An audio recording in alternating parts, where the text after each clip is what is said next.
परिवार में तकलीफ आ गई, नौकरी को लेकर तकलीफ आ गई, ऐसे लोगों को चिन्हित करेंगे और चिन्हित करके पार्टी और सरकार तक ऐसा डाटा पहुंचाएंगे जिससे उनकी मदद की जा सके।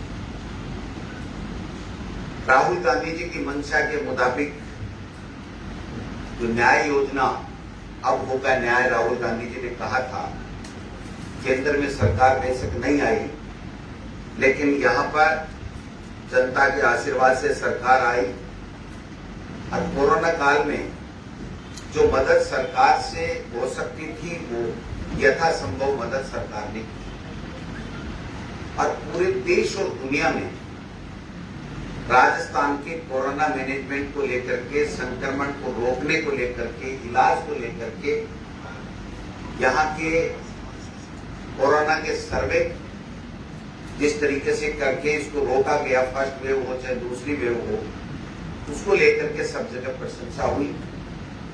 और इसके विपरीत हमारे केंद्र की मोदी सरकार की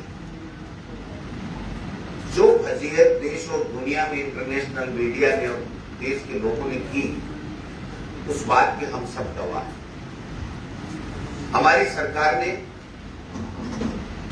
अभी एक स्कीम जो कोरोना से पीड़ित हो गए, जो अनाथ बच्चे हो गए या जो विधवा हमारी बहनें हो गई, जिनके पति की डेथ हो गई, उनके लिए स्कीम लॉन्च की है। राहुल गांधी जी की मंशा के मुताबिक ही उनको हम लोग सहायता दें। 1 लाख रुपए तत्काल और 5 लाख रुपए 18 साल के होने पे और 2500 रुपए 18 साल तक का, जब तक वो बच्चा नहीं होगा तब तक के देने का ऐलान माननीय मुख्यमंत्री जी ने किया है, जिसकी क्रियान्विति चालू होगी। अगर हमारी विधवा बहनें हैं तो 1500 रुपए उसकी पेंशन होगी, कम से कम 1000 रुपए उनके बच्चों के लिए होंगे, प्रति माह स्कूल ड्रेस आदि के लिए 2000 रुपए होंगे, यानी 3000 प्लस 1500 उनकी विधवा को, एकल महिला को पेंशन होगी और वो 1 लाख रुपए भी दिए जाएंगे। तो इस प्रकार से राहुल गांधी जी की मंशा के मुताबिक हम लोग ज्यादा से ज्यादा पहुंचाने का काम कर रहे हैं, उसको सहायता इससे पीड़ित परिवार को। ये जो आउटरीच कार्यक्रम 30 दिन तक चलेगा, इसमें जो डाटा आएगा, जो चिन्हीकरण होगा, उसके बाद में हम हमारी सरकार को प्रदेश कांग्रेस कमेटी की तरफ से एक अभिशंसा करेंगे कि किन किन लोगों को कहां किस चीज की जरूरत है और उसके लिए सरकार काम करेगी। और अखिल भारतीय कांग्रेस कमेटी को भी हम लोग भेजेंगे। हमारे पार्टी के कार्यकर्ताओं ने, पदाधिकारियों ने, नेताओं ने, सबने इस कोरोना काल में बहुत अच्छी मेहनत की है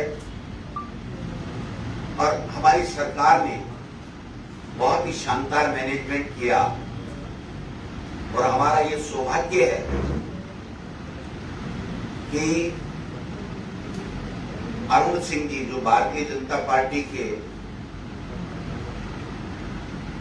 महामंत्री हैं, दिल्ली से आए हैं, यहाँ के प्रभारी हैं, उन्होंने भी हमारे मैनेजमेंट की सराहना की और अपना मैनेजमेंट फेल बताया, चाहे वो उपचुनाव को लेकर के बताया हो, चाहे दूसरी बात को लेकर के बताया।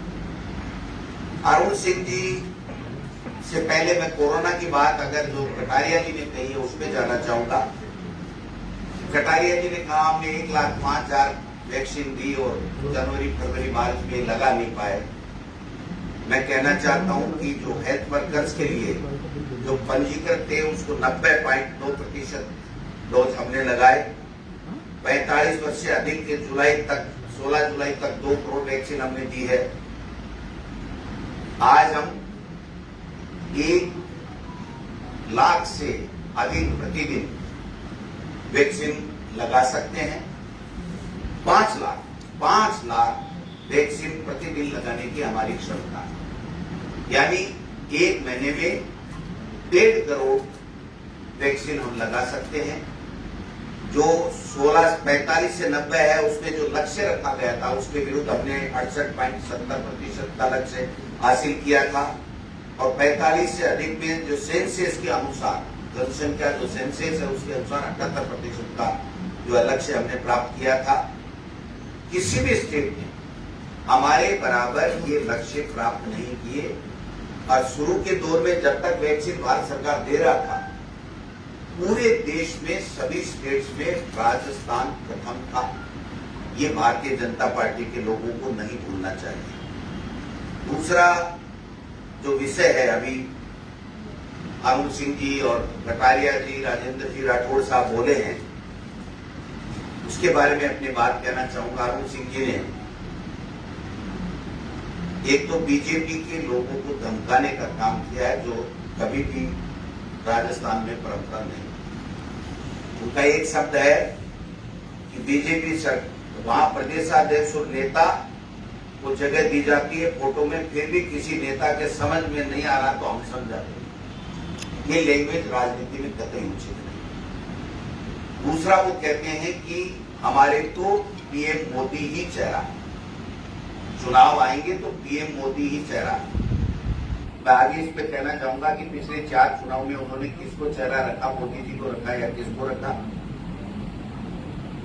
हार के कारणों पर उपचुनाव में उन्होंने कहा कि हमारा मैनेजमेंट फेल था और राजस्थान सरकार की कोई एंटी कन्वेंसी नहीं थी। ये हमारे लिए बहुत अच्छा बात उन्होंने कही कि राजस्थान में सरकार की 2.5 साल बाद में भी कोई एंटी कन्वेंसी नहीं है। तीसरा उन्होंने जो बात कही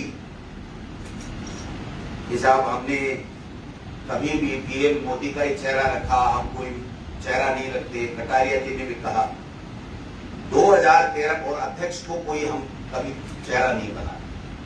2008 हो, 2003 हो, चाहे 2013 हो, चाहे 2018 हो, भारतीय जनता पार्टी ने प्रदेश में वसुंधरा राजे का मुख्यमंत्री के ऊपर चेहरा रखा है। ये मैं नहीं बोल रहा, ये आंकड़े बोल रहे हैं, आपका मीडिया बोल रहा है, हमारे पास रिकॉर्ड है। किसी को कोई गलतफहमी हो भाजपा के नेताओं को तो वो मैं ठीक कर सकता हूं।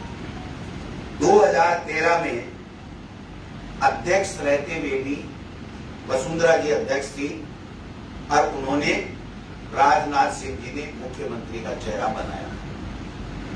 2018 में ये कह रहे हैं ना हमारा कोई चेहरा नहीं होता, हमारा तो मोदी चेहरा होता है। वो तो पता लगेगा जब सामने आएंगे तो मोदी कितना चेहरा रहेगा। 2018 में भी अमित शाह जी ने वसुंधरा राजे जी को चेहरा रखा। ये कहना क्या चाह रहे हैं, साबित क्या करना चाह रहे हैं? अरुण सिंह जी धमका रहे हैं कि मुट्ठी भर लोग हैं जो प्रदेश भाजपा इकाई का विरोध कर रहे हैं। तो ये मुट्ठी भर लोग कौन हैं? क्या वसुंधरा राजे या उनके समर्थकों के लिए ये शब्द कहे जा रहे हैं या कोई मुट्ठी भर लोग हैं? हम समझ नहीं पाए। तो मैं पूछना चाहता हूं प्रेस के माध्यम से उन महान नेताओं से, क्या राजस्थान में आकर के इस तरीके का बयान देकर के यहाँ सुने हुए जनप्रतिनिधि, चाहे वो किसी भी पार्टी के हों, भाजपा के नेताओं को जो धमकाने का काम कर रहे हैं, मैं समझता हूं कतई उचित नहीं। आज कह रहे हैं हमारे यहाँ कोई मुख्यमंत्री का चेहरा नहीं है। आज स्पष्ट कर दें कि हम किसी को भी चेहरा आगे नहीं बनाएंगे। ये बार बार कहना कि प्रदेश अध्यक्ष चेहरा नहीं होगा, कटारिया जी कह रहे हैं, अरुण सिंह जी नहीं कह रहे हैं, प्रताप सिंह जी क्या बोल रहे हैं सबके सामने है। कहने का मतलब भारतीय जनता पार्टी में इतना बिखराव है। भारतीय जनता पार्टी को चाहिए कि केंद्र में उनकी सरकार है, उनको मोदी जी से फ्री वैक्सीनेशन में ये 2 महीने जो गंवाए, लोगों को जान गंवानी पड़ी, वैक्सीन नहीं मिल पाई, खाड़ी देश में जाने वाले लोग दूसरा डोज नहीं लगने से जा नहीं पाए, तीसरी लहर की क्या तैयारी होनी चाहिए वो ये नहीं कर पाए। मैं पूरी तरीके से कह सकता हूं दावे के साथ कि केंद्र की मोदी सरकार कोरोना मैनेजमेंट को लेकर के, उसको आने की अनुमान को लेकर के पूरी तरीके से फैल हुई। 29 जनवरी 2021 को प्रधानमंत्री जी ने विश्व आर्थिक सम्मेलन में कहा कि हमने कोरोना को हरा दिया। यानी प्रधानमंत्री जी मान चुके थे कि कोरोना दोबारा नहीं आएगा, इसलिए उन्होंने कोरोना को लेकर के कोई मैनेजमेंट नहीं किया। 7 मार्च 2021 को स्वास्थ्य मंत्री हर्षवर्धन जी ने कहा कि कोरोना का अंतिम गेम है। तो आप समझ सकते हैं कि उनकी नासमझी के कारण से ये कोरोना आया और हमारे इतने लोगों की जानें गई। मैं तो इतना ही कहना चाहूंगा कि आप इस तरीके की बयानबाजी नहीं करके, आपको जो केंद्र में सत्ता दी है, 25 में से 25 सांसद दिए हैं, तो आपको देश की महंगाई कम करनी चाहिए, बेरोजगारों को रोजगार देना चाहिए, राज्यों को सहायता देकर के कोरोना में से लड़ने के लिए जो स्वास्थ्य इंफ्रास्ट्रक्चर है उसको मजबूत करने के लिए काम करना चाहिए। 25 में से एक सांसद ने कभी जाकर के मोदी जी के सामने, अमित शाह के सामने ये हिम्मत नहीं जुटा पाए ये कहने की कि राजस्थान को आप मदद दीजिए, वैक्सीन दीजिए। हमने हमेशा जब जब भी कांग्रेस की सरकार रही है देश में, केंद्र में, किसी भी महामारी को उसके ऊपर वैक्सीन लगाने को हमने वाई नहीं लूटी। हमने हमारी जिम्मेदारी समझा और जिम्मेदारी को निभाया, लोगों की जान बचाई। देश के प्रधानमंत्री जी वाई लूटने के लिए पूना में 7 एंगल से फोटो खिंचवाते हैं और वहां जो बनने वाली वैक्सीन है जिसका 90% विदेशों में जा रहा है उसको स्वदेशी अपनी वैक्सीन बता रहे हैं और देश के लोगों को, राज्यों को अपने हाल पे छोड़ने का काम कर रहे हैं। और उसके बाद में जब सुप्रीम कोर्ट की फटकार पड़ी, राज्यों ने ग्लोबल टेंडर से वैक्सीन नहीं प्राप्त हुई, तो मजबूर होकर के हमारे नेता राहुल गांधी जी, मनमोहन सिंह जी और सोनिया जी और विपक्ष के हमले और उनको घेरने के कारण से और सुप्रीम कोर्ट की लताड़ के कारण से उन्होंने फ्री वैक्सीन देने का वादा किया। और अभी भी मैं कहना चाहता हूं कि आज भी राहुल गांधी जी ने ट्वीट करके कहा है कि तीसरी वेव आ रही है, खतरनाक है, बच्चों के लिए खतरनाक है। आपको उसके लिए बात करनी चाहिए, जबकि केंद्र से आकर के भाजपा के प्रभारी अपनी लड़ाई को कुरेदने में लगे हुए हैं, एक दूसरे को स्थापित करने और एक दूसरे को पीछे धकेलने के लिए यहाँ पर आ रहे हैं। उनको चाहिए कि केंद्र में सरकार है तो प्रदेश की जनता को ये बताएं कि हम तीसरी वेव को रोकने के लिए क्या मैनेजमेंट कर रहे हैं, क्या हम बच्चों के लिए वैक्सीन इजाद कर रहे हैं या कैसे हमारी स्कूलें खुलेंगी, कैसे पीड़ित लोगों को हम मदद कर पाएंगे, ये बात करनी चाहिए। और यहाँ आकर के इसको अध्यक्ष नहीं बढ़ाएंगे, इसको अध्यक्ष का वसुंधरा का फोटो नहीं लगाएंगे। राजेंद्र जी राठौड़ कुछ ही कह रहे, कटारिया जी कह रहे मैं तो पर्दे के पीछे नहीं करता, खुल के करता हूँ। भाई क्या करते हो बताओ तो सही, खुल के क्या करते हो? हमने तो ये सुना था कि भला आदमी पर्दे के पीछे ही काम करता है। अब आपने क्या खुल के कर दिया, क्या पर्दे के पीछे कर दिया, हमारे तो समझ में नहीं आया। इसलिए मैंने सोचा मेरे पत्रकार बंधुओं से, भाइयों से चर्चा करूं कि कटारिया जी को पूछो क्या पर्दे के पीछे करते, क्या खुल के करते, मेरे समझ में है। उन्होंने कुछ नहीं किया, वो बयानवीर नेता है, भाषण देते हैं। RSS में उनको सिखाया जाता है कैसे झूठ पे झूठ बोलो और झूठ को सत्य साबित करने में अपनी पूरी जिंदगी लगा दो। मैं समझता हूँ शायद कटारिया जी भी यही करें। धन्यवाद।